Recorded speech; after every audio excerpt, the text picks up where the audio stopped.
بسم الله الرحمن الرحيم والصلاة والسلام على إمام المتقين وقائد المجاهدين محمد بن عبد الله صلى الله عليه وسلم وعلى آله وصحبه ومن اهتدى بهديه إلى يوم الدين. Dear brothers and sisters, السلام عليكم ورحمة الله وبركاته. This is my fifth episode in the series that I started a couple of months ago about the scientific miracles in Qur'an, الإعجاز العلمي في القرآن, or as I always mentioned, I would rather call it the scientific nature of some of the verses in the Quran. Today, inshallah, I'm going to talk about one thing. It's actually about ants. And maybe if I have some time, I'll talk about bees. Brothers and sisters, scientists have realized for quite some time that ants, as well as other insects, communicate. And the way they communicate through producing some special kind of chemical signals, or sometimes through a certain body movement. However, it's also recently discovered that some of these insects, some of insect species such as ants, communicate through sounds as well, through producing sound signals. And the way they do this, they do it through a process known in science as stridulation, where some insects rub together selected body parts and create sound signals. Brothers and sisters, this phenomena has recently presented in an article by someone whose name is Lewis Smith. And the article titled, "The Hills are full of," let me remember, I think it's, "The hills are alive with the sound of ants talking to each other." That was the title of the article. Hills are alive with the sound of ants talking to each other. That was in the Sunday Times Magazine, London, February 6, 2009. I'm giving you the exact source so you can go and read. It's very interesting. Actually, it has so many details, but I'm not going to be able to cover all the details because of time. But it has so many details about what I'm going to talk about now in a minute, which is in Surah An-Naml, chapter 27. It's very important, brothers and sisters. You can stop the tape and go back and read. You can go online, and again, it's the Sunday Time Magazine, London, February 6, 2009. But this happened. That happened with the help of the very sensitive listening electronic devices that was discovered recently. So without these devices, it was like almost impossible to happen. Brothers and sisters, it's very interesting and very amazing. In the Quran, 1400 years ago, before any of those electronic devices or listening devices were discovered, we read in the Quran the following. In Surah An-Naml, that chapter 27, verse number 18 and 19, Allah subhanahu wa ta'ala is saying, listen, it's amazing verse, brother and sister. Allah subhanahu wa ta'ala says, حتى أتوا على واد من النمل قالت نملة يا أيها النمل ادخلوا مساكنكم لا يحطمنكم سليمان وجنوده وهم لا يشعرون. فتبسم ضاحكا من قولها وقال ربي أوزعني أن أشكر نعمتك التي أنعمت علي وعلى والدي وأن أعمل صالحا ترضاه وأدخلني برحمتك في عبادك الصالحين. It's a beautiful verse. Beautiful two verses actually, 18 and 19. Again, it's chapter 27. I'm giving you the exact source. You need to do your homework. You go and read. If you want to stop the tape and go and read this, it's fine.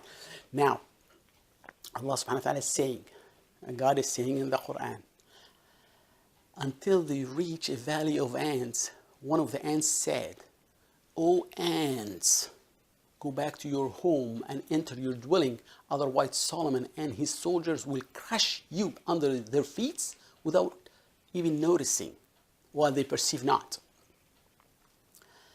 So he smiled, laughing out of what she said, and he supplicated to his Lord, saying, "O my Lord, help me to thank you for the gift which you have given me and my parents.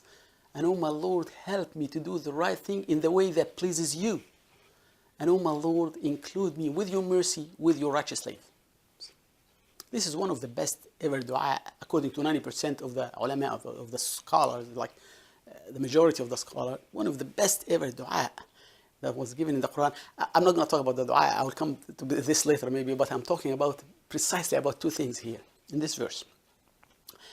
Number one, the special ability in this verse were given to Solomon, not to the ant. The ant was a normal ant. Ant talking or not talking, that's a normal ant.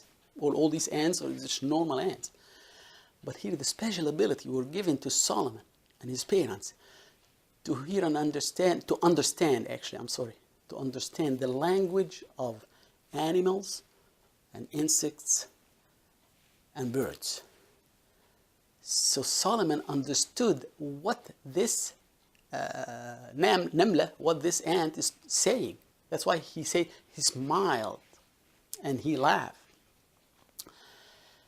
So that's number one. The special ability were given to Solomon, not to the ant. Number two, brothers and sisters, here, if we examine this verse, we will see very interesting things that happen twice.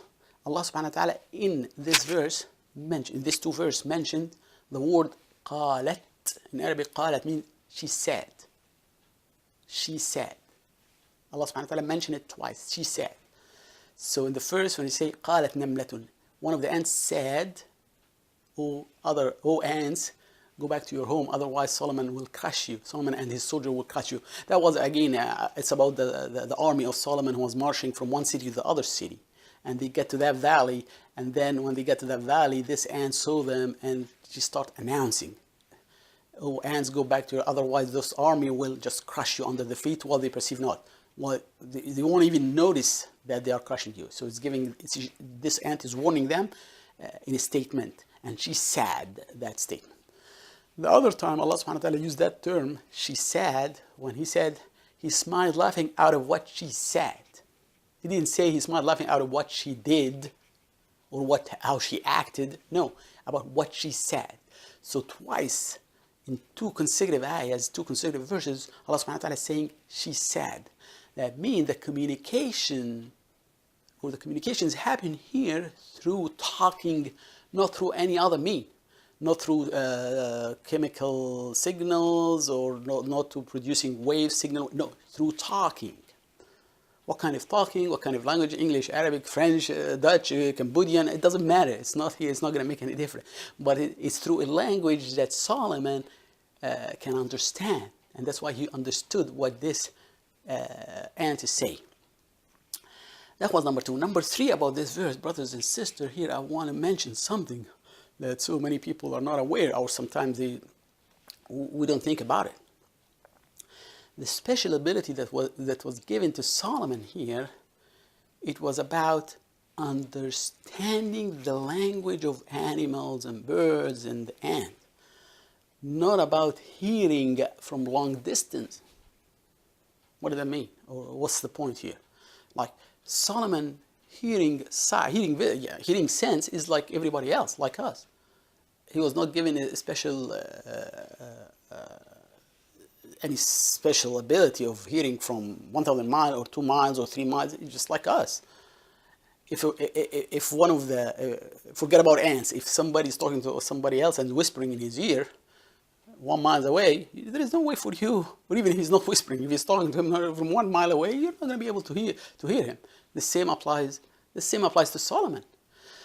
So what did that mean? That mean for Solomon to hear that mean the ants was doing this loudly.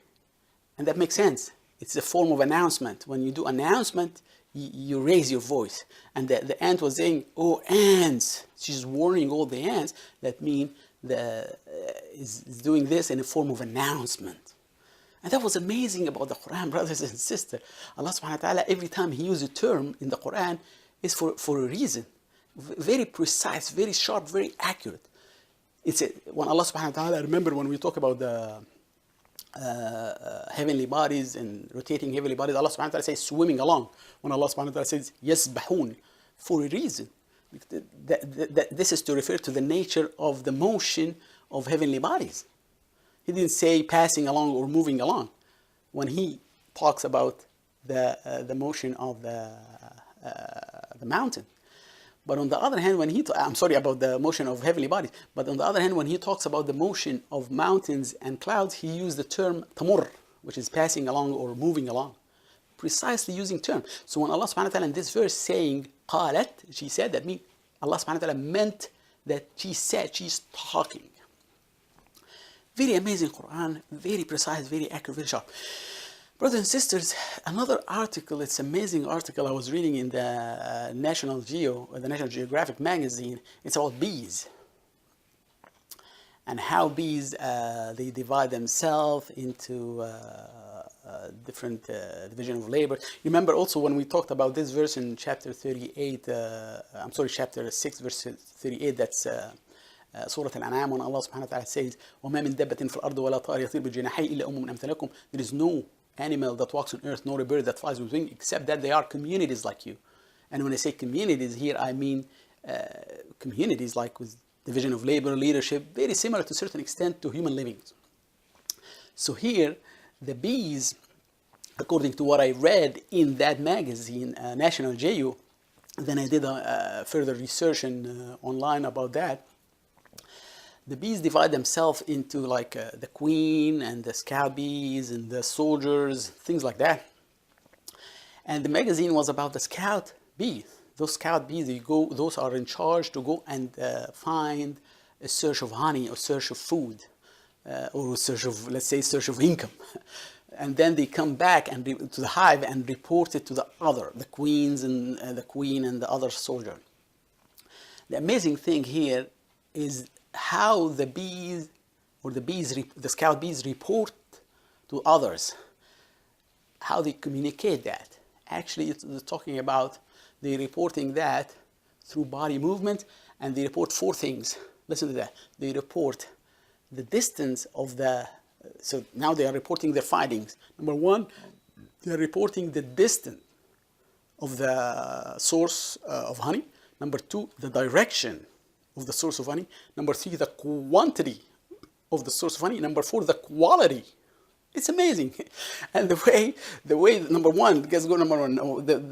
The way they report the distance, they do this through a dance. They call the dancing scout bees. So they dance, 2 different type of dance. The round dance and the waggle dance. The round dance is like making circle. The waggle is like the shape of an 8. They do the round dance if the source of honey is less than 100 meters away from their hive. So they do like a 60 circle, that means 60 meters away. If it's more than 100, they do the waggle. It's so amazing. That's number 1, how they do the distance. And then number 2, they do the direction based on the way their angle with the sun. So the way they dance and their shade with the sun. So they calculate exactly the direction and the distance of the source of honey. Number 3, the quantity. The quantity they report it through the vibration. You know, they do their wings. The number of vibration of their wings, that will tell the others the quantity of the bees, the quantity of the honey. And number 4, that was amazing, and I was really like puzzled, the quality. And the way they report the quality is by, in the dance they do like this, like human being will say yes, or doing like this if it's not worth it, if the quality is bad. But that was not I wanted to know more than that. Why if it's bad quality, why they are reporting it? Because they don't go and get the bad quality honey. They go only, the soldiers, the queen will send the soldiers to bring the good quality only. If it's bad quality, the queen will not give order for the soldiers to go. So if this is the case, why they are reporting the bad quality? Again, when I was reading until I found the reason. The reason they do that, because they have something called the drought time. They're like, they don't have any food. So when they don't have any food, they go back to their old records in their database and find those bad quality sources, and then they go and get it because they have no choice. They're gonna die. So they report the good and the bad, because the bad, they will use it sometime in the future. And the amazing thing, brother and sister, who told the bees to do that? Who guided the bees to do that? Subhanallah. The answer is in the Qur'an, in chapter 20. That's Surah Taha, verse number 50. Chapter 20, verse number 50. ربنا الذي أعطى كل شيء خلقه ثم هدى. Listen to this verse one more time. ربنا الذي أعطى كل شيء خلقه ثم هدى. Allah subhanahu wa ta'ala, our Lord, is the one who gave everything its shape, then it's guided, then its guidance.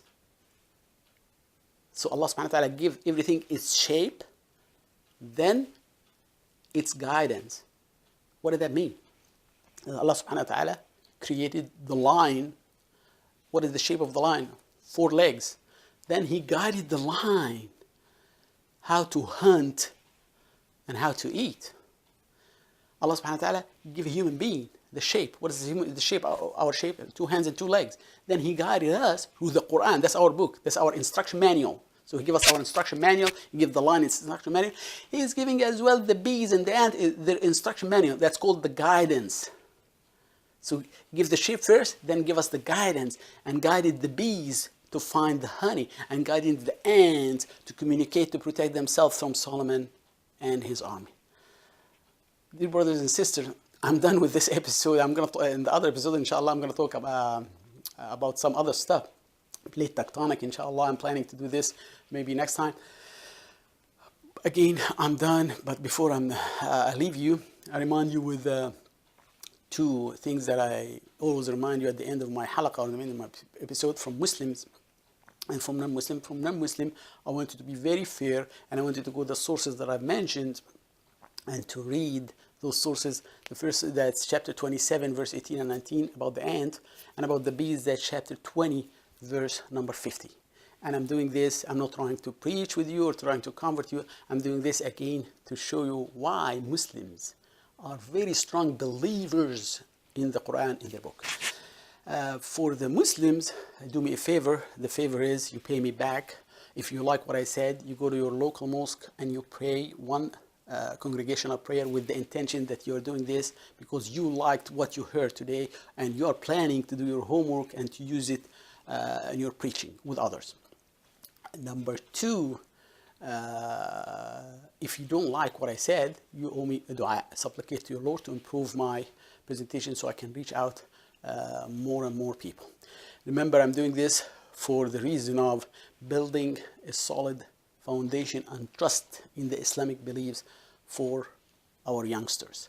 Jazakumullah khair for listening, and may Allah make us among those who listen to the speech and follow the best of it. هذا وصلى الله على سيدنا محمد وسلم تسليما كثيرا. جزاكم الله خير والسلام عليكم ورحمة الله وبركاته.